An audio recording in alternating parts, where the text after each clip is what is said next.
All right. Offense is the best defense on the success of social media toxicity. Now, the issue here is how to think through what seems to me like fundamental alteration in communicative structures that's taken place in the last 10 years. Yes, there's been social media, that's a technical platform, it could have gone in lots of different directions. But the key thing that seems to characterize it, now with significant political and social consequences that we're aware of at a state level, the Brazilian presidential elections yesterday have resulted in a fascist, not even a far right, but a fascist, almost winning the presidency. It's going through to the second round. A lot of that organization at that level is happening through social media, rumors, hostility, hatred, and so on and so forth. The significance of incivility and confrontation in social media needs to be addressed, I think. And it needs to be addressed not as just something to complain about and bitch about that everyone else, apart from oneself, is so horrible. But it's got to be thought about as a success, right? Social media is successful because of its incivility, because of its distribution of hate speech, and so on and so forth. And the effects of that on broader socio-political institutions, I think, are relatively well understood now because of the political calamities of the past 5 years.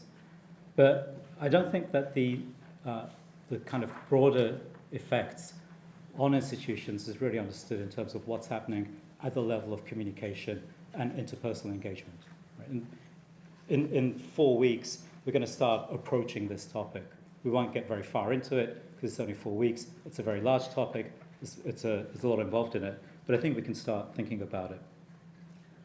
Now, the issue here is not just Trump the demagogue, which is what he is, and the success of demagoguery on social media, and why social media allows the demagogue to return in a way that hasn't been seen since the Second World War in the North Atlantic and Western Europe.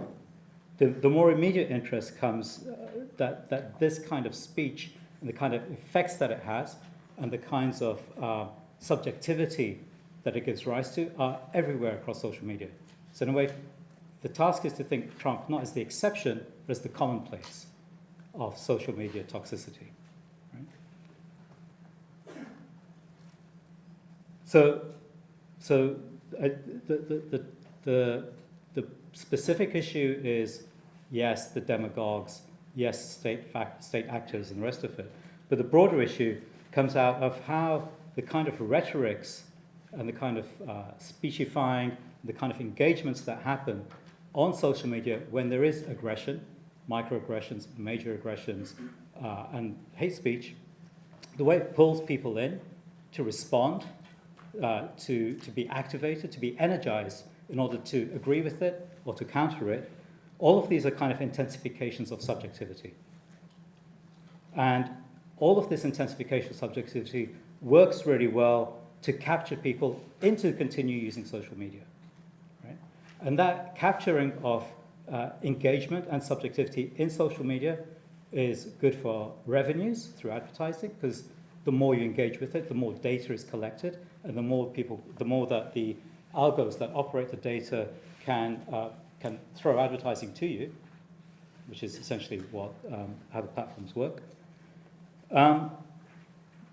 So there's a kind of coupling between the commercial interests of the social media platforms and the kind of subjectivity and rage and enraging that's going on social media and the responses to that, which go together very well. Right? So we need to understand social media toxicity not just as a misfortune, but it's essential to the very functioning and success of those platforms.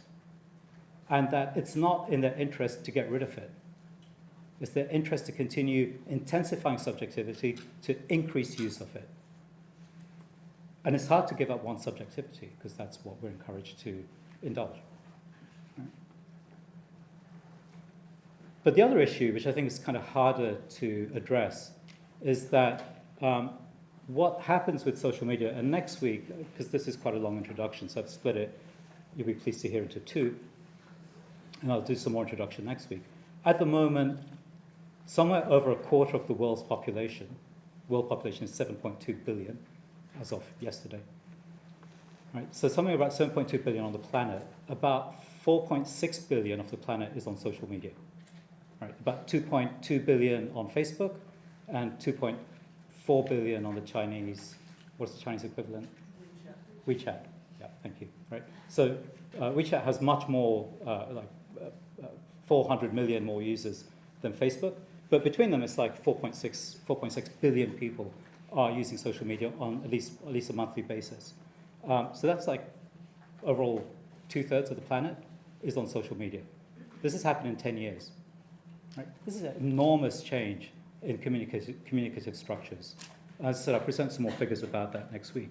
But what happens through those communicative structures is certain norms get set up, certain types of engagement, certain types of customs, certain types of how you organize with one another, how you react with one another, and that must be informed by the fact that on social media, you don't necessarily know the person you're dealing with, and you don't have to deal with them on a day-by-day basis, and you have no personal responsibilities to them, and they don't have any to you. So if you want to hate on someone on social media, it's very easy. There are no consequences apart from you just block them, right? You can't do that in person, especially not in an institution where you all are. So imagine a scenario where you've just arrived in an institution where you don't know everyone else, and you have to deal with them on a fairly intimate or a personal basis daily. Right? I don't know where you could think of such an institution, but there might be one not very far away. If you bring the norms of social media into institutions, the institutions will break down.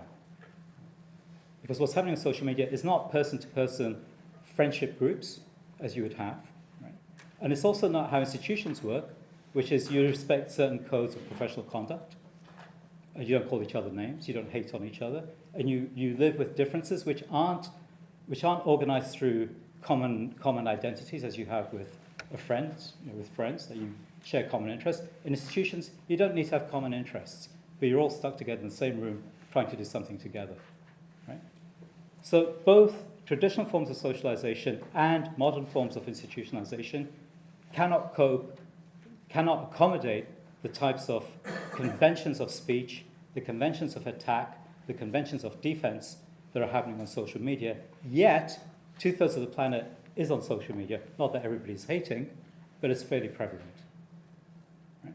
So there's a problem about how institutions organize themselves and how we socialize between ourselves in friendship groups, traditional forms of socialization, because of what social media has done. So that's kind of what we're trying to address. What are the consequences of social media in its toxic element through the rest of social organization? So there are 4 speakers. Daniel, who I'll introduce in a few minutes. Isabel Clark next week is going to be talking about how aggression on social media can be quantified. She's an expert in going to court with people who've been accused of social media aggression and acting for prosecutors to say that actually these sort of responses and hatred on social media does count as aggression, and where that borderline is. Right? What is just like bothersome and what is hostile aggression. The third talk is by Zina Feldman from King's College, and she's going to be talking about digital detoxing, which is really important because there's also a mass epidemic of depression and mental health crisis for people, especially under 30. And the research I've seen indicates that a lot of that has to do with social media use and phone use. Because if you look at, I'll maybe speak more about that later. And the last talk is by William Davies here at Goldsmiths. He's going to be talking about how the release of hostility as an open kind of public speech, naked, brutal hostility as public speech, which has just emerged in the last 10 years, is having consequences on state organizations. Okay? So those are the talks for this series. Then I just wanted to show you this as a kind of indicator. So there's some of the numbers I was giving you above. These are platforms, and this is the use. You'll see that there are 2,196 million people on Facebook, 1,900 on YouTube, and so on and so forth. And WeChat is there at 1 billion 40 million. That's the kind of scale of use of social media. It's enormous, right? But then when I was kind of finding these statistics at the end of the blurb on that side, they make this comment: due to constant presence in the lives of their users, because it's not just that a lot of people use it, but a lot of people are using it a lot, right? So everyone's like this. Due to constant presence in the lives of their users, social networks have a decidedly strong social impact. That's what we need to think about. The blurring between offline and virtual life, as well as the concept of digital identity and online social interactions, are some of the aspects that have emerged in recent discussions. Okay? Which is to say that these are major problems, or these really deserve some thinking about. And it's precisely this blurring between offline and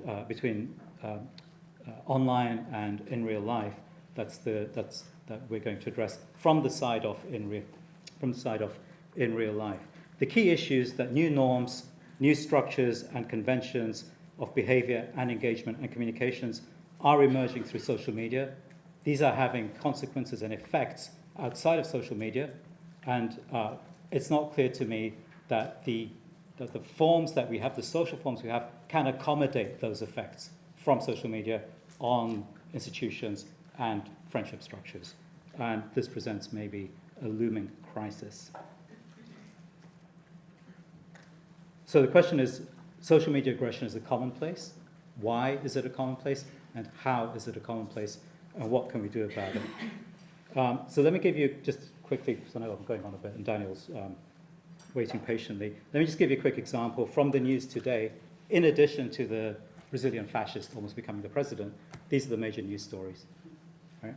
So there was this is a screen grab. This is not engineered by me. I mean, I engineered it by doing the screen grab, but not beyond that.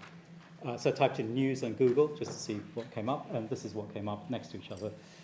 Right. So today there was a report from the International Committee, International Platform, I think, for Climate Change, which is about basically we need to decrease carbon use on the planet by 40% in 12 years if it's not going to be a catastrophic change to the climate. And Taylor Swift came out in favor of a Democrat, which is big news because she's always been politically neutral, and the far right and alt-right were thinking she was an Aryan princess. But no, she's for women's rights. And that's like equal pay for women. It's a huge controversy. The question is, why are these two items in news at a similar point, and why actually are more people preoccupied with the Taylor Swift news than the climate change news?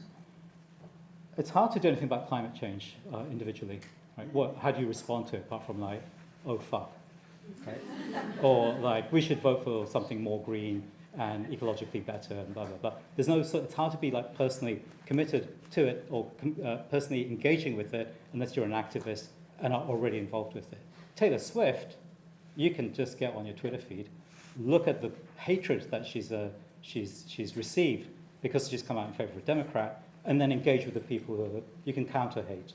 Right? So there's a kind of subjective intensification and a form of subjective engagement with Taylor Swift's news, which means that she gets a lot more sort of airtime and attention today than the news from the IPCC, even though this is the future of the planet and humanity, and that's just some news about the forthcoming elections, which are important, but the form of engagement is very much to do with the kind of subjectivity and how you engage as an individual. Right? You can do that by going to Taylor Swift's Twitter account or Instagram account and launching into it. And then you get involved in a sort of 3-month hate war with somebody in Nebraska who's blah, blah, blah, wearing a MAGA hat and the rest of it. But, you know, that's what it's about. That will end up taking your time. This will not. Right? Social media is kind of like pushing certain time lengths, certain types of engagement, and others which are really significant are receding. That's just an example. Okay, so after all of that, and there's more of this to come next week, you'll be pleased to hear. Let me introduce Daniel. He's been patiently waiting. Daniel is a writer-artist, an artist who's a writer, and a writer who's an artist. who completed his PhD here in our department, I think. When was that? I did, but I haven't finished my corrections yet. Okay, he's nearly finished his PhD. He's nearly I was Dr. making this lecture today. He's nearly Dr. Daniel. Completed in the last year or so. He's also co-convener of the Digital Media MA in the Media and Communications Department based in this building. Daniel works a lot collaboratively with a lot of people. You might have come across him through the Additivist Manifesto, which he was, I think, asking me not to show, but I'm going to ignore his wishes. Maybe the internet will oblige you. Yeah, there you go. So this is made with, this is written with Mauricien Alayari. You can just go to Additism and find it there. I think it's really quite a stunning piece of work and a strong claim on how we think the current fucked up state of things from the Anthropocene to political crisis. But I've been interested in, I think it's about the fourth time I've asked you to come in and do a talk. He's refused up to now. But thankfully he said yes. Because Daniel's interest has been a lot, I think, very much around the themes I've been speaking about, how, in a way, the kind of forms of online communication that are now commonplace, that we all participate in, that we kind of engage with for like 2 or 3 hours a day, like this, are kind of changing the norms, not just of communication, but also of messaging, and how we pay attention, and what the consequences of that are in terms of like other forms of organization. So, fair enough. Yeah, ish. fair enough. So Daniel's shown all over the place, including at FACT Liverpool, the Tate, the Centre Pompidou in Paris, Sonic Arts Festival, and so on and so forth. And you'll find his work on machinenmachine.net.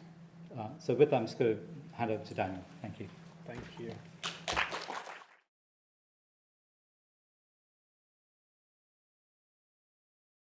Offense is the best defense. So this is going to continue the discussion of social media toxicity. I'm going to say a bit more about the title, Offense is the Best Defense, over the next 2 weeks. And I did say last week I would continue the introduction today. I actually think that the introduction that I would do is better placed for the talk next week on digital detoxing. I'm going to introduce Isabel Clark, who's going to be doing the talk tonight. This is the title. If you want details of the talk, and also what Isabel does and some of the research informing her talk, you should go to the VLE, where you will find, hold on, let me just go to that. Yeah, there's the information about the talk, a bio of Isabel, and some background reading as well if you want to follow up, okay? So again, if you go to VLE in advance of the talks and you think like, oh my God, there's so much to get through, don't read the stuff before the talk. It's just for follow-up if there's something that catches your attention and you want to continue rehearsing it. When I was doing the research for this series, I came across discussion in a field called corpus linguistics, which is sort of linguistic analysis of what people are saying and doing, which looks at social media incivility, impoliteness, and trolling as well. And I was quite excited by this because one of the key things which we discussed a bit last week was the way in which social media works, and social media trolling, social media toxicity works, is by capturing your attention, capturing your need to respond, capturing your makes a demand on you that seems really important to fulfill. So there's a kind of subjective intensification, a sort of a heightening of a need to engage with something in the social space coming through the media. But looking at some of this material, I was interested in how it sort of cooled all that down and gave an analytic framework, a set of numbers, a framing, some kind of visualizations, what's happening through social media toxicity.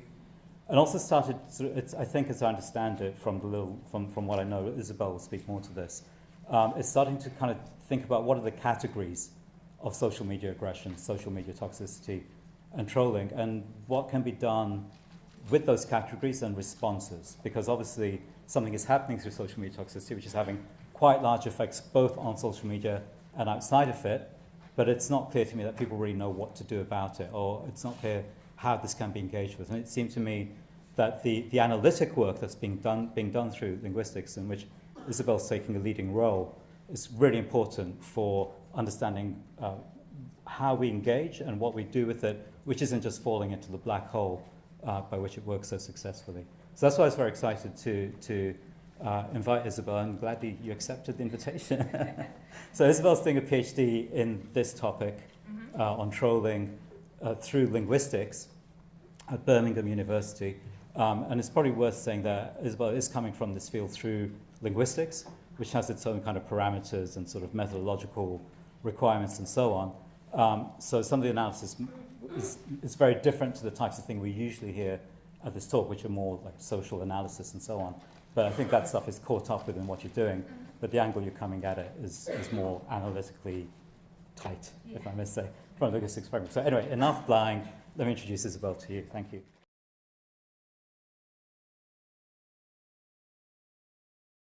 I mentioned in the first introduction that I was going to give you a little bit more context for this series, which is essentially about social media, why we're on it and how we're on it, and what's happening, if you want, through internal forces and external forces on social media, which kind of dictate forms of communication, and then what we can do to address that. That's the broad theme. But it seems to me it's worth emphasizing that in contemporary art, it's quite, what role does social media play in contemporary art, and why do we rely on it? And I think there's some features of contemporary art, irrespective of social media, that kind of indicate its importance to us, right? So the first thing is contemporary art, of course, it's a global system, right? It's a global sector, which means it's also delocalized. So if you want to know what's happening, or you're trying to put on an exhibition, you can call on people from anywhere in the world to contribute to that exhibition if you know them. It's transnational. We see that, of course, through the biennials. But that transnationalism, which was once maybe particularly clear at the biennial level, is now common and pervasive throughout the contemporary art system. All right. For example, the courses you're on, the courses we run, assume the transnationalism of contemporary art for them to be accurate and responsive to the reality of the contemporary art system. It would be ridiculous to have an MFA program, anything to do with contemporary art, which is nationally based, right? So mainly British MFA program just seems to me wrong as a kind of reflection of the contemporary art system.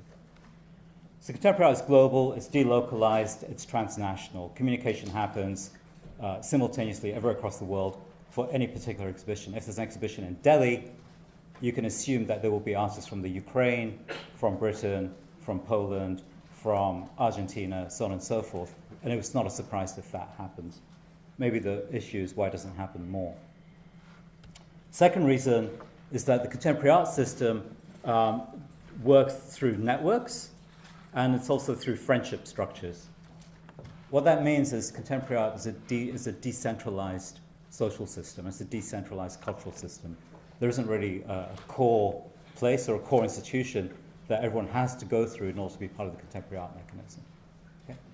And that decentering, of course, isn't just about the social structures, it's also about the geostrategic or geographical structures, which is part of the transnationalism.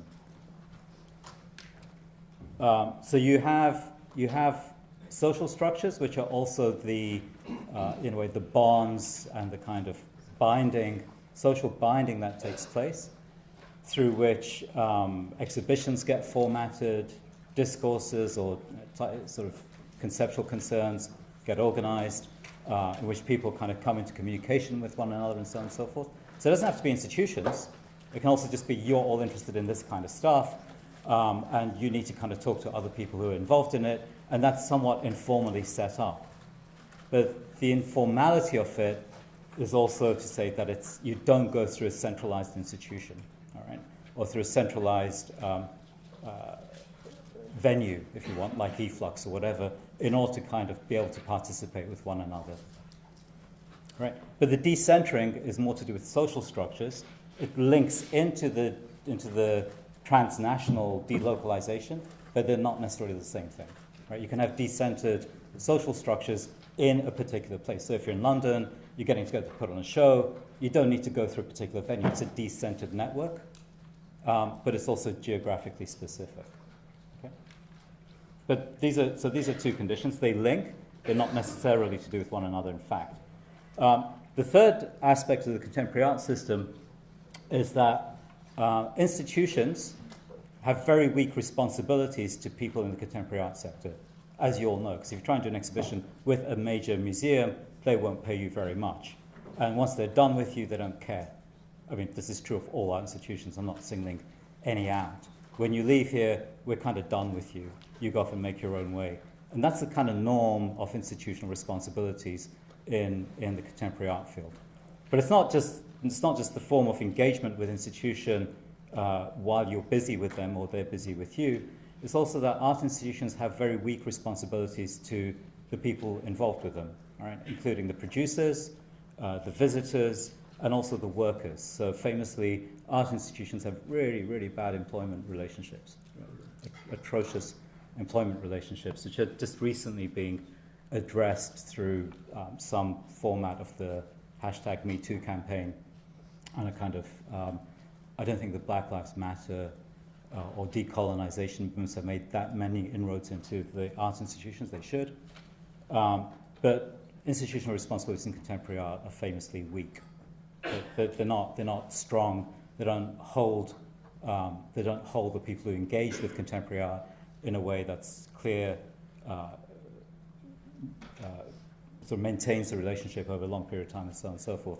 It's a bit of a transactional relationships institutions. What this means is that if you're in contemporary art, your work conditions as regards institutions are also precarious. You can't rely on institutions for very much other than this gig. And even this gig, it's extremely precarious, because if you ask for anything more than they are prepared to offer you, because the power is in the hand of the institutions, you're in a very vulnerable spot, because they can just say no. What this means is that if you want to do very much in contemporary art, you have to self-organize. Okay? And self-organization means that you need to be able to communicate with others in a decentralized network, which is the preceding point. So the weakness of the institutions feeds into the necessity of the network social structure, which typifies the field, is kind of which the field kind of carried, right? So the precarity of the institutions, of work relations, or of artistic exposure, if you want, within contemporary art, the precarity of exposure in contemporary art means that if you work in contemporary art, if you want to show, if you want to discourse, if you want to speak and write and so on and so forth, you need to be available to the institutions. Okay? If you're not available to institutions, you disappear. It's very straightforward. This isn't the fault of anybody who's working in the field. It's to do with the institutional structures. And that's not even the fault of people who work in institutions. It's just the norm of the contemporary arts sector. Okay, so you need to be available to the institutions because they have weak institutional responsibilities. You need to be available in real time. You all know this if you're setting up exhibitions or like involved in publications and so on. You need to be available on call, more or less all the time, as needed to meet the ridiculous deadline, which was yesterday, even though they only told you about it the day before, right? Which also means the net effect of all of this is that to be involved in contemporary art, you need to be up to date, you need to be available, and you need to act in a state of urgency, which some famous curators extol as a virtue of the contemporary art space. But what does urgency really mean? Urgency means that you are working at the structural demands of the contemporary art system in its time. All of that combined, and this is the good news of the contemporary art system, all of that combined means that actually, if you're not on social media, you're dead in contemporary art. Okay? Because social media lets you do all of these things. It's actually the perfect format, the perfect medium by which you can have delocalized network structures, which are partly friendship structures, but also professional structures, and there's a kind of switching in and out with the same people at the same time. It's also, there are no strong ties to the institution of the platform or one another on social media, so you're flipping between different networks. Your identities aren't sort of fixed according to a particular network. You can switch in and out of them, and you're also available in real time with the urgency that the social media and your engagement with it allows you to have. Right? So contemporary art social media makes a lot of sense in contemporary art. It's actually a very good communicational format, but also sectorial format, if you want. It's a kind of institutional format that lets contemporary art do what it does in the way that it's done it historically better. Okay? So that's kind of immediate context for why we should be thinking about social media structurally and systemically, not just to do with this or that practice or this or that discourse in our field.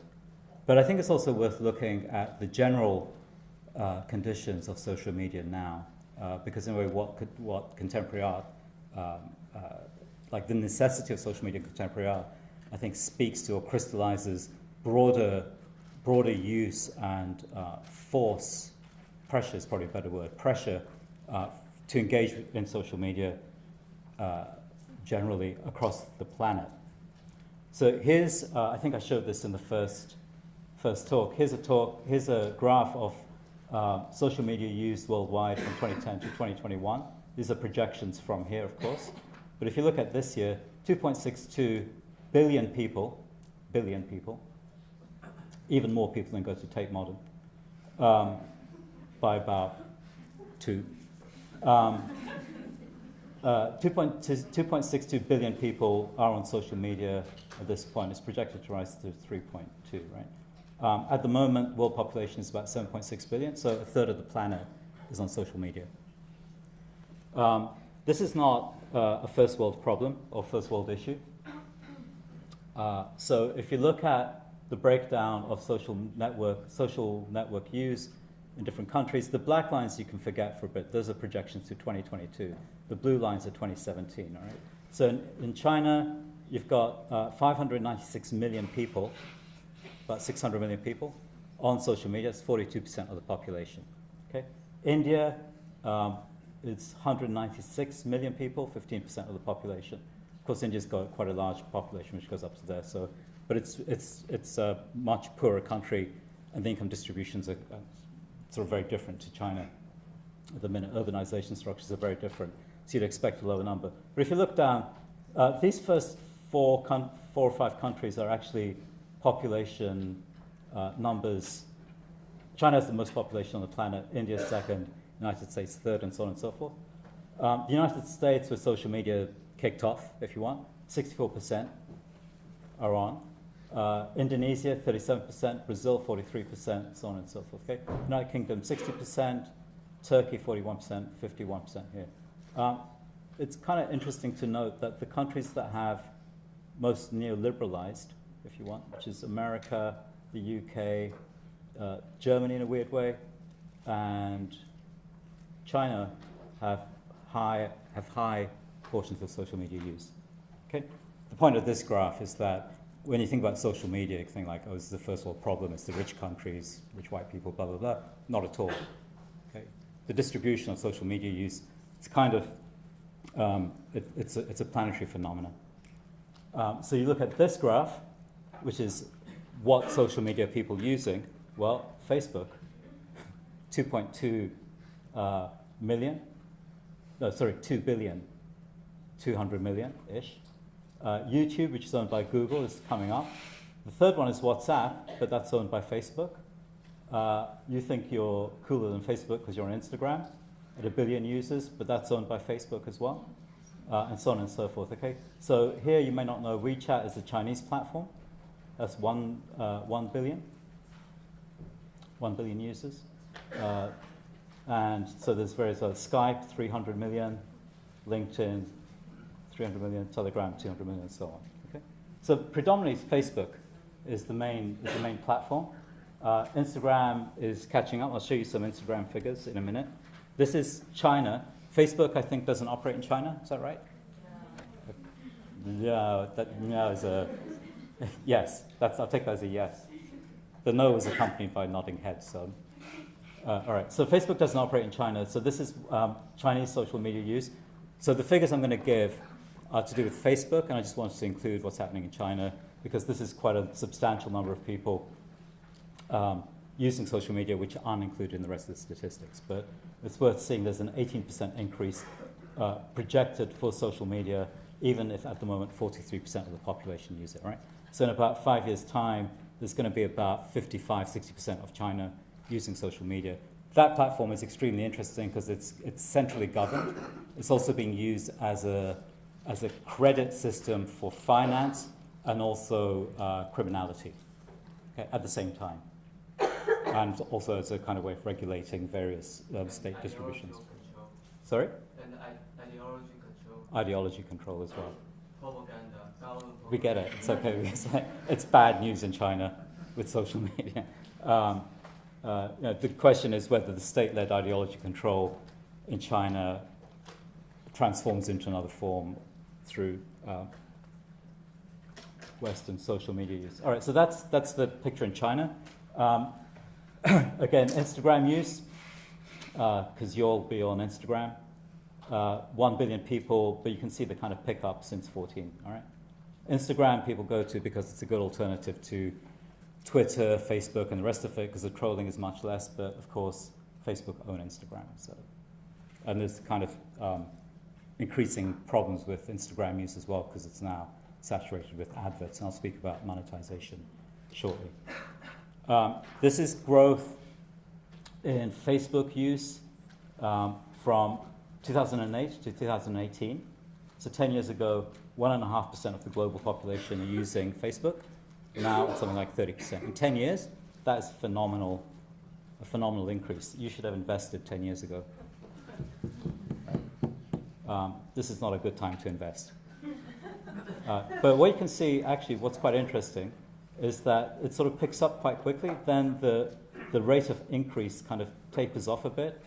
And then from about 2015, this is quarterly reports, every 3 months, the report on how many users they have. It started to pick up again for the last 3 years. My guess is that this is to do with use in India, okay, and globally. So they've kind of really worked hard to expand in the South, global South, in recent years. I think these graphs are kind of showing that if you're on Facebook, this is not a sort of north-centered phenomena in terms of usage. It's distributed globally, and we're kind of heading towards a sort of global, equal, sort of 60 to 70% penetration of populations by social media. But again, Facebook is leading the way, so it's a really important platform to be looking at these issues.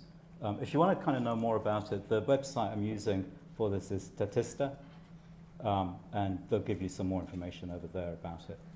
So you just go there and have a look. All right, so if you look at leading countries based on number of Facebook users, India leads the way at 270 million people using Facebook, but it's only 20% of the population. Okay, this is a very, very large population of like over 1 billion. The US is at 65%, Brazil is at 62%, Indonesia 49%, so on and so forth. United Kingdom down here at 62%. It's quite interesting when I was putting this together to note that the countries with very high Facebook use, the US, Brazil, Mexico, that's maybe different to what I'm about to say, the Philippines, and the United Kingdom, high Facebook use seems to be related somehow, this is a very vague hypothesis, to do with the emergence of very authoritarian right-wing governments recently. That's interesting. I have no evidence to suggest that there is actually a link, but it's kind of suggestive, let's say.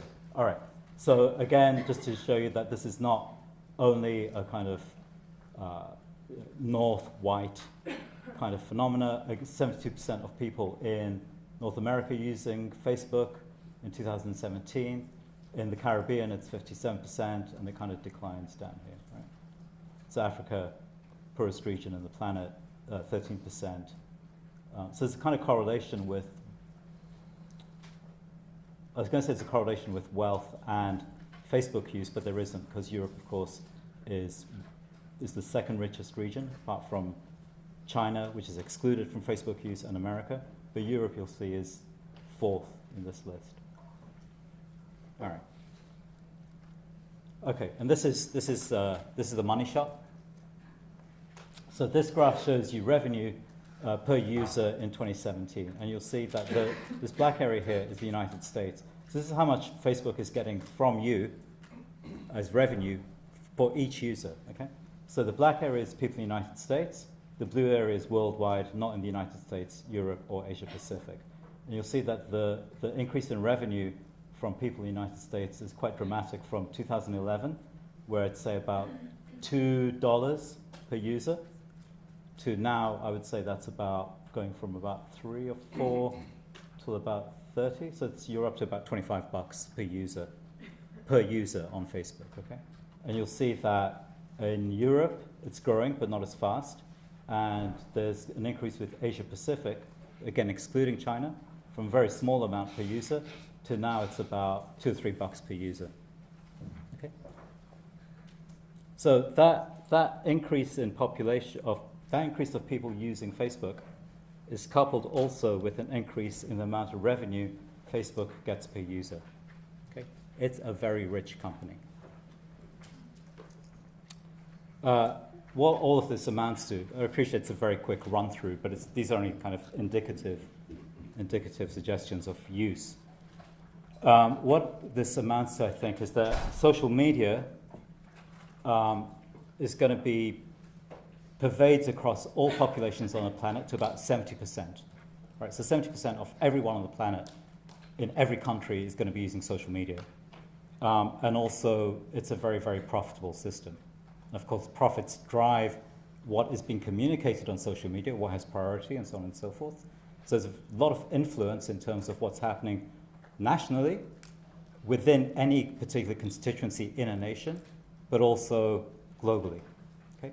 So there's a kind of inevitability about social media use, which isn't necessarily tied in with the sort of social structures and institutional structures globally that are in contemporary art, but nonetheless just the mass of people involved in it and the kind of way that it's being pushed and the way that profits are extracted from it has long-term consequences across populations. Those consequences we could describe as normative pressures. Okay? But normative pressure isn't just you're on social media, it requires, or sort of you're led into these forms of communication, or there's a kind of, the kind of scare around the far right and the way it's kind of taken off because of social media use, blah, blah, blah. It's more that the kind of engagement with one another on social media is also an engagement with social media altogether. Okay? That's a normative pressure that we should be on it. And if you're not on it, you're losing. You're missing out. It's fear of missing out. Okay? But what are you missing out on? You're missing out on not just what your mates are doing. You're not missing out just on professional development of your career. You're also missing out on engaging in a global platform, knowing what's going on. And of course, as you were saying around China, it's ideology. I mean, in China, it's clearly ideology control. It's happening in a different way because the platform just leaves the content up to the people who are using it. But there's certainly surveillance going on, right? The surveillance doesn't have to be attached to government authorities. It can just be surveillance for commercial purposes. And that surveillance is sold on as data to others, which is where most of the money that Amazon makes comes from, and also the money that Facebook makes. It's coming partly from use, but it's also coming from selling on the data that's collected from use to third parties. Okay, it's all anonymized and so on and so forth. What it also means is that if you have stuff going on social media that's provocative, demanding, engaging, that sort of makes you so angry you just need to be on it all the time to find out what's going on, what's happening with your posts, that kind of communication generates more and more data, because the more you use it, irrespective of what you're saying, produces data, and that's the thing that's valuable to the platform, okay, to sell on to the third party. Right? So provocative content, engaging content, the insistence and demand that you're online all the time, that you're available, that you're fully immersed and aware of what's going on, you feel fully attentive to it as a subject, right? It really speaks to you and you're really into it. That's data generation. It works really well for the companies. So that's the second half of the introduction, and why, just to go back to this last point, why the kind of discourse of offense being offensive and the reactions to people being offensive or being perceived to be offensive is really important, I think, on social media. because the forms of engagement make it very hard to switch off, but also the forms of engagement drive revenue, okay, for the companies. They don't seem to have anything to do with revenue whatsoever, but they're revenue generating just by the very fact of use. In the election campaign for the American election, which I can't remember who won in October 2016, the head of NBC, one of the major American channels, said that they kept on putting Trump on, not because he was a leading candidate, but every time he came on, the numbers shot up, and essentially he was worth $1.5 billion in advertising. Right? That's why Trump got the exposure he did. Something similar is happening in kind of like much more distributed and diffuse ways all the time on social media.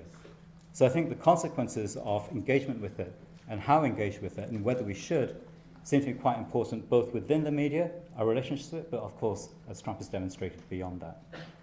And it's with that I want to introduce our speaker this evening, Zina Feldman. Zina is a senior lecturer at King's College in London, which is up in Aldwych. This is the title of Zina's talk, which is different to the one that was advertised previously, but I think the topic is the same. So I was doing the research for the talks and who to invite and so on. And Zina's involved in a project called Digital Detox, which is really an issue of how do we engage with whether we should be on social media at all and what to do about getting away from it. I mean, not getting off on it, because that's something that it encourages. Oops. But I think, as I was looking at what Zina was doing, what interested me was that I think much of Zina's research is about qualitative experience, sort of textures of experience in everyday life, to do with food, to do with socialization, to do with just the kind of stuff that we deal with all the time in the art field, and how digital cultures and sort of digital communication structures are really very interested in this kind of qualitative experience, right? So the Instagram shot of, the sunset and then the stuff on the side, which is that feeling when. That kind of combination, which seems qualitative, subjective, something you can't capture through data, metrics, and the rest of it, are actually very good for circulation on social media. And of course, circulation on social media means data, right? So there's a kind of crossing over between qualitative experiences, which seem to refuse the world of metrics and data and the rest of it, monetization, and actually social media use. So I think it was that crossing over between the social media world and, if you want, textures of experience, together with the Digital Detox project, that I thought Zina would be a very good speaker for this series. Zina's also edited a book, Art and the Politics of Visibility, which, not through social media, but through the contemporary art field, talks precisely about structures of globalization and locality, which I'd encourage you to have a look at. So with that, I just introduce Zina. Thank you.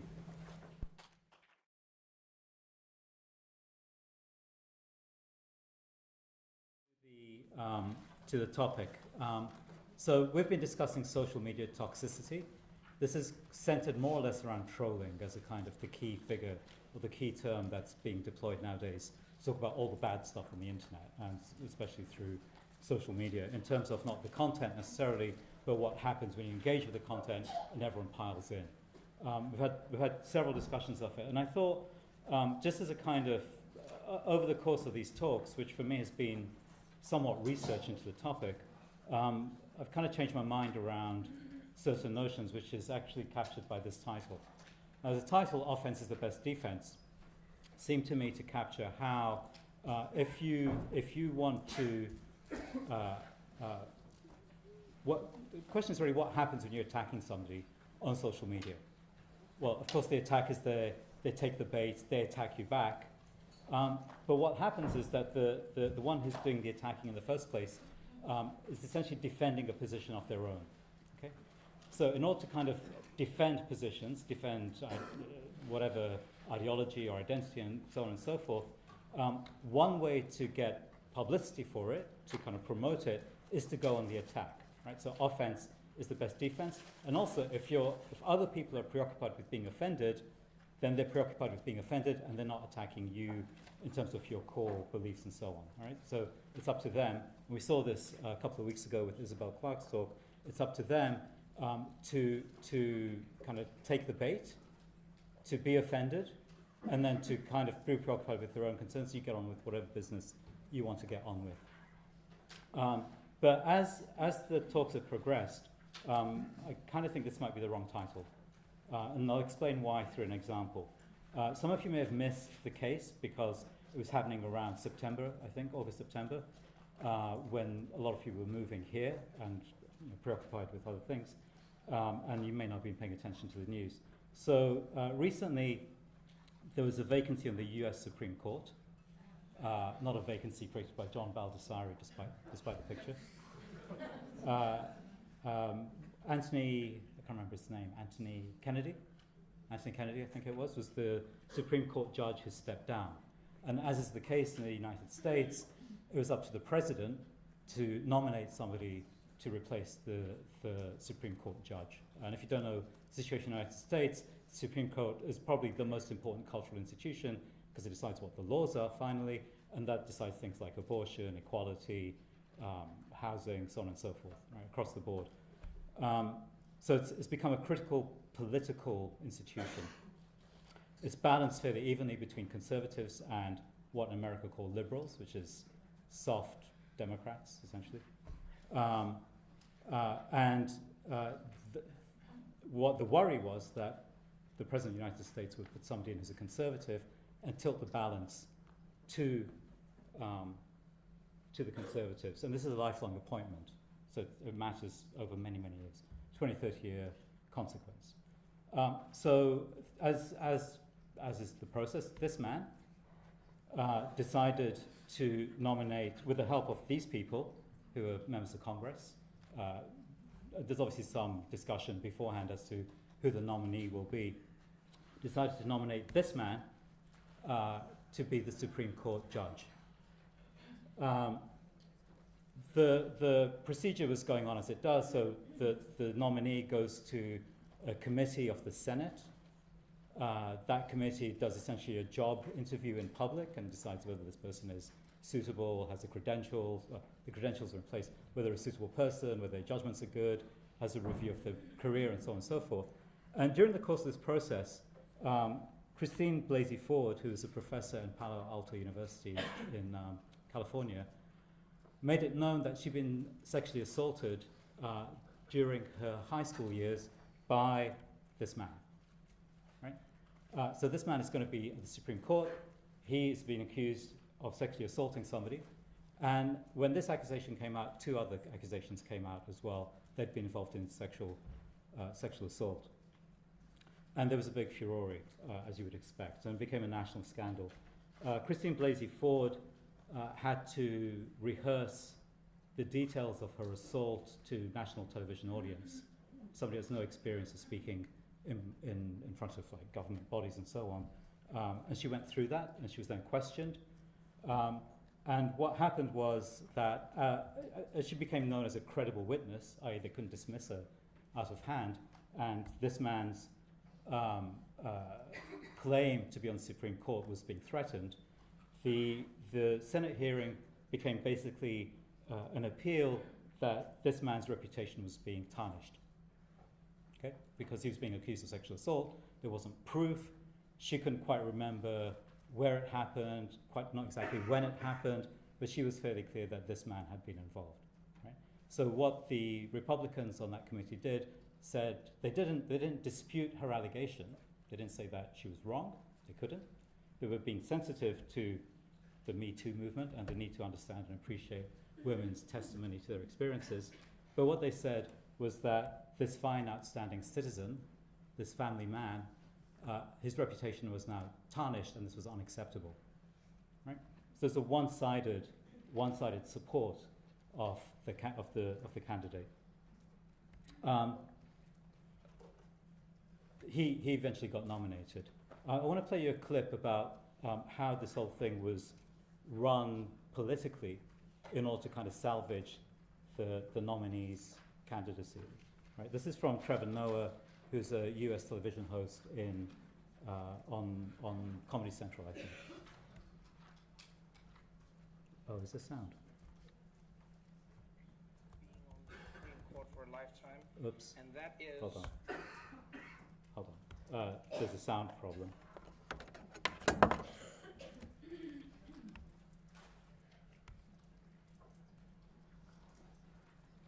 No, there. Oh, I wasn't planning for this.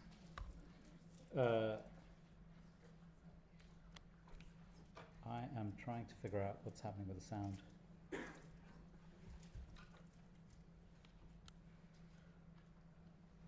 Does anybody have a VGA adapter for a Mac on them? Who uses VGA anymore? No? Okay. Okay, I'll put this very loud.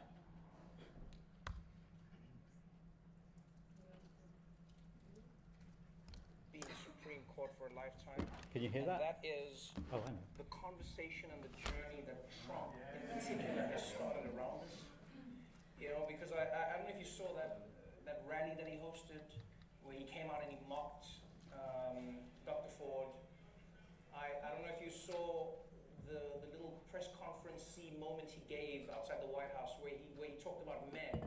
And he said, you know, it's a really scary time to be a man right now. Really scary time for men. Worst time ever to be a man. And then someone asked, you know, he said, you can be accused of something you didn't do and your life is over. That's it, your life is over. And then they asked him later, they said, what about women? What is it for them? And he was like, it's a great, women are doing great. And you know what I realized in that moment? Just looking at the sentiment and the message that Trump was conveying, it's a really powerful thing that I think people take for granted, and that is, for me personally, I find Trump's most powerful tool is that he knows how to wield victimhood. He knows how to offer victimhood to people who have the least claim to it, which is a really, really powerful tool. Because you realize what he's doing in that moment is he's saying the real victims of the Me Too movement are men. They're the real victims. Someone can accuse you at any time and your life is over. They're the real victims. And you know, if you're against Trump completely, or if you see through it, you go like, oh, that's nothing. But I think people take for granted how powerful that message was. There are a lot of men who that message will connect with, because that's a feeling that many men have. There's many men who will be afraid to admit it, maybe, but there's many men who do have that feeling where they're like, yeah, I mean, this Me Too movement, it's gotten out of control. You know, and at any time, someone can come out and accuse me. And I always go to people, I'm like, what do you mean it's gotten out of control? What does that mean? You know, they'd be like, well, every week it's a new famous person has been accused, and it's out of control. I'm like, we look through it. It's maybe what, 100 and something people? That's how many people have been Me Too'd. That's how many people have been held accountable. 100 and something. That's not like a life-changing number of men. Do you know what I mean? They make it sound like all men have been accused, right? But 99.9% of men have not been accused. It's just the narrative that has been created is that like, oh, these 100 men represent all the men, and all men should be afraid of them. But 100 men, you could fit 100 men into a comedy club, and then Louis C.K. could come and surprise them. That's how few that number is. Like, it's not that many people, but they make it feel like it's a lot of people, because then what they do is they create an idea that all men need to band together to stop this from happening, because it could happen to you, right? And then men become victims. And it's such a powerful tool to use. Because if you can convince men that they're the true victims of the Me Too movement, you get men to fight against the movement that's really about holding men who are doing bad things accountable, as opposed to making all men scapegoats for something that they're not doing. But you get what I'm saying? It's such a powerful, gripping idea that Trump does really well. Because when you think about it, you go, I know that people be like, but what about, I've seen men who've been falsely accused. And I go, yeah, but how many? Well, let me ask it to you this way. How many men, percentage-wise, have been falsely accused of a sexual assault? And how many women have actually been sexually assaulted? You know what I mean? I'm willing to bet in this room as we sit here now, if I said to the men, how many have been accused of sexual assault, there would probably be nobody in this room who has. But if I said to the women in this room, raise your hand if you've been catcalled, or your ass has been grabbed, or a guy's made a lewd comment at work, or somebody has made you feel unsafe sexually in some way, or you've actually been sexually assaulted, I regret to say that there would probably be many hands that would go up in the room. But we have now been told that the ratio is like, oh no, it's more men, it's men. But the truth is it's women. Women are the victims in this situation. It doesn't mean you've got to be feeling sorry for women, but it's like, no, but the women are the victims, and that's what we're trying to fix. Trump has managed to turn that, and he's turned it with everybody. He goes, the real victims in this story is not the kids in the cages. It's you who they're coming to take your place. You know, the real victim isn't the refugee from Syria. It's you who's going to get blown up by a terrorist bomb. That's the real victim in the story. I saw the same thing in South Africa. We had apartheid. At the end of apartheid, the country was changing. And then you had tons of white people who were like, oh, I'm afraid now. What's going to happen to me? Huh? The black people are going to eat us. We're in danger. They're going to come for us. Oh my God, I'm the real victim. I'm the real victim. It's like, well, wait, how did you go from being the person in power to becoming the victim overnight? And it's a powerful there's a powerful tool that people use repeatedly, like over and over. It's like it's a tool that Trump wields. He's doing it with men. He's done it with white people in America. He's done it with Kavanaugh now. The guy is heading to the Supreme Court, but he's making it like, this poor man. Look at him, this poor man. What's the worst that could happen to Brett Kavanaugh? What's the worst thing that could happen? Is he'd go back to being a federal judge on one of the most important courts in the land. That's what he goes down to if he fails. What's the worst thing that happens to Dr. Ford? She gets mocked by the President of the United States for coming forward with a story about sexual assault, which, by the way, was the one thing she said she definitely remembered from that night. She said, I remember the boys laughing at me. That's what she said. And people go, why don't women come forward? Because when you do, the President of the United States will use you as a punchline in front of a crowd. And people always go like, yeah, but women have an incentive. You're doing it for the fame. What are the names of Cosby's accusers?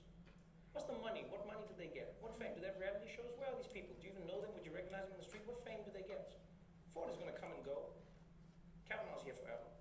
And people make it seem like there's some incentive. And that's why I say what Trump is saying about victimhood is so powerful, because I know that even myself, I have to combat the feeling that I as a man have, because I go, what if I get falsely accused? And I go like, yeah, but you've been tricked. You're not going to get falsely accused. Like it's not happening as rampantly as people make it out to be. But if you can convince people that they are in fact the victims when they're from a position of power, you have the most powerful tool that you can wield. And the irony is, oftentimes, those people who are in those positions want the people who are genuinely the closest to victimhood to relinquish their victimhood to join their team. You know, so if you're a woman that rolls with Trump and the Republicans, you gotta be like, I've had my ass grabbed, and you know what? It doesn't matter. You gotta move past it, because I'm not a victim. If you want to be a black person running with Trump, you've got to be like, black people aren't oppressed. That's right. I'm free. That's right. I wear a MAGA hat and I release hits. I'm free. You gotta act like it's not happening.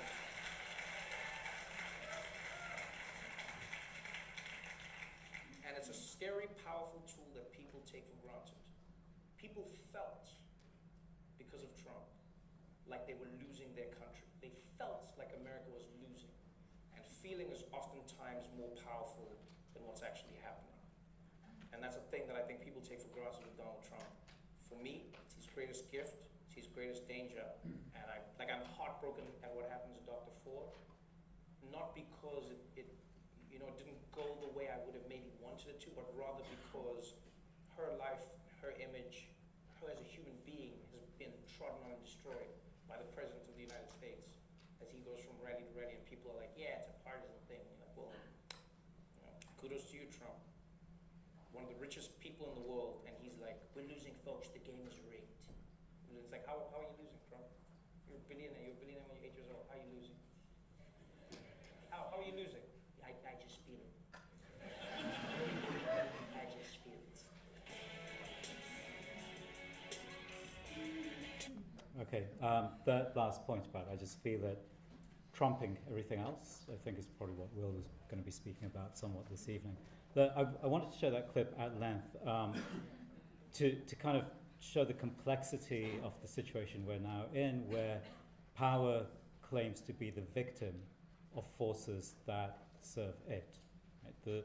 So the victimhood doesn't belong to the person or the people who are in fact victims of the situation, but by people who are holding the reins in a way. This isn't restricted just to the President of the United States.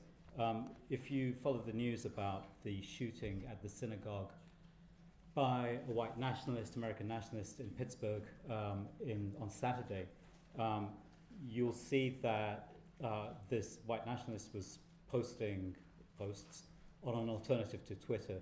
So around just after the American election and the stuff that's been happening in the last 2 years, Twitter got rid of a lot of people who were producing hate speech, racism, sexism, so on and so forth, homophobia. And some people set up an alternative called Gab, which was known as Twitter for the alt-right. Okay? So this is like a space of total free speech, no constraints on what you can do. And of course, people have been pulled away from or taken off Twitter, gravitated towards this, and then also used this as well as Twitter and the rest of it. So after the shooting and the finding out that this kind of message by the shooter appears on Gab, and not just him, but many people who espouse similar views and make similar threats to go in and kill people who aren't like them. The platforms supporting Gab started to pull out. Okay, so here's a report from today's Guardian. So just to show you we're really contemporary, right? Gab, the social media site described as Twitter for racists, and this is the selling point of the site, right? This Twitter for Racists has been forced offline by its service providers after it became clear that the alleged Pittsburgh shooter, Robert Bowers, had a history of anti-Semitic postings on this site. Some information about what happened. The next highlighted bit, PayPal and Stripe, two of the company's payment providers, dropped it, arguing that it breached policies around hate speech. PayPal said it takes immediate and decisive actions when a site is explicitly allowing the perpetuation of hate, violence, or discriminatory intolerance, while Stripe said that the company had not provided sufficient evidence that it actually applies Gab applies its moderation policies in practice. Gab hit back, last bit. Gab hit, and this I think is what Trevor Noah is talking about, which also makes me question the offense is the best defense line. Gab hit back, saying in a statement that the site is under attack. Right? It's being attacked, which means it's the victim of other people's violence, or kind of a shutting down. They say, we have been systemically no-platformed by app stores, multiple hosting providers, and several payment processors, the company said in a statement posted to its site. We have been smeared by the mainstream media for defending free expression. Smeared for defending. Okay? It's the articulation of a victim. We were just defending something, and we were smeared for defending. We've been smeared for defending free speech, free expression, and what could be wrong with that. So it's a public good that they're providing in this logic. And individual liberty for all people, and for working with law enforcement to ensure that justice is served for the horrible atrocity committed in Pittsburgh. Now, this last statement, I think, is similar to what Trevor Noah is saying around Trump, right? So even if it's providing a site for people full of hate speech, making threatening declarations, breaking social norms and the rest of it, through an action against them, they are suddenly the victims. Okay? The people who have enacted power, or in a kind of more privileged positions of power, are suddenly victims of a push against them. And in relation to the series of talks that we've had, you remember maybe Isabella Clarke saying that trolling works really successfully when the message that's perceived to be a trolling message is actually fairly, it was Daniel Rourke, talking about equivocation. Okay, at the beginning you remember he was saying like the statements of people like Elon Musk, Jordan Peterson and others, these kind of famous provocateurs on Twitter and social media, if you analyze, if you actually look at what they say fairly neutral things, but the context of it makes it obviously a provocation. Okay? You say, the pushback arrives, people say, this is horrible, this is provocative, you're racist, blah, blah, blah, and they say, I didn't say anything racist, it's all in your mind. Okay? So the equivocation works really well to put the blame for the provocation on the one who is provoked. Similarly, Isabella Clarke was talking about those very damaging, threatening tweets that were sent to various people in public life. And when you analyze the tweets through corpus linguistics, the tweets themselves are actually mainly descriptive. They're not actually threatening in what they're saying, but the context, when they're sent, and the whole situation of their sending makes them threatening.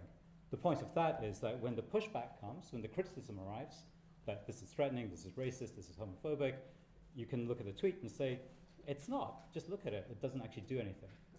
And what happens in that discourse, or in that framing of social media hate and trolling, is that the perpetrator can claim to be the victim. Okay? And that's exactly what's going on at the national level, not just in America, but obviously in Brazil, as of yesterday, now the president, across Europe, in the Philippines with Duterte, in India, so on and so forth. So it's a kind of global phenomena, but this kind of switching of provocation and attack to becoming a victim that then needs to defend themselves suggests to me that the real issue is not that offense is the best defense, but self-defense is the best way of producing offense. Okay? So I think that for me is the kind of lesson of these talks. Now I'm going to introduce Will, who's somehow get back to this. Will is a colleague from the Political Economy Research Center, which I think you helped found? Yes. Co-founded? He's co-director of the Political Economy Research Center here, which I think is one of the most exciting centers of activity at Goldsmiths. Will's been working for a long time on neoliberalism and its sociology and its kind of cultural formation. And these are some of his books. Nervous States is the most recent one. There's a launch for that on Wednesday next door, I think, at 6 o'clock. Sorry. LGO1. Economic Science Fictions is an anthology produced with some people at Goldsmiths and beyond, which is looking at how science fiction can help us rethink economies outside of the sort of neoliberal horizon. The Happiness Industry is, so far, I think until Nervous States, Will's best-known book, which looks at how the need for well-being, the compensatory activity for the miseries of neoliberal work become themselves industrialized. So the constant need to be performing well, to be looking after yourself, to be looked after, and so on and so forth, are kind of now subject to the same metrics and calibrations that the rest of the system is about. And Will's first book, I think, is The Limits of Neoliberalism, which actually, I think for me, was still one of the best analysis of what neoliberalism actually is, rather than, as a friend put it, sad things to do with money. Will, as I said, has been working for a long time on neoliberalism, not just as an economic formation, but also as a kind of social formation, and how it affects rhetorics and the kinds of, I guess, the significance or the increasing importance of feeling and emotion and affective life, which have been heavily promoted in the art field as well, as a kind of gluing mechanism for neoliberal societies, as former types of social organization have fallen into the background. So it seems to me really important that we'll come to speak to this series. I think the Nervous States come out in September, that mid-September. And in that book, as I think we'll continue to describe, it's really about how feelings have taken over. Right? So the thing at the very end of Trevor Noah's discourse about you can present all the facts, but if you just feel it, that's enough. That's enough to kind of overcome any kind of rational claims or rational evidence. Seems very much at the center of Will's analysis. So with that, I'll welcome Will, and we'll have a discussion afterwards.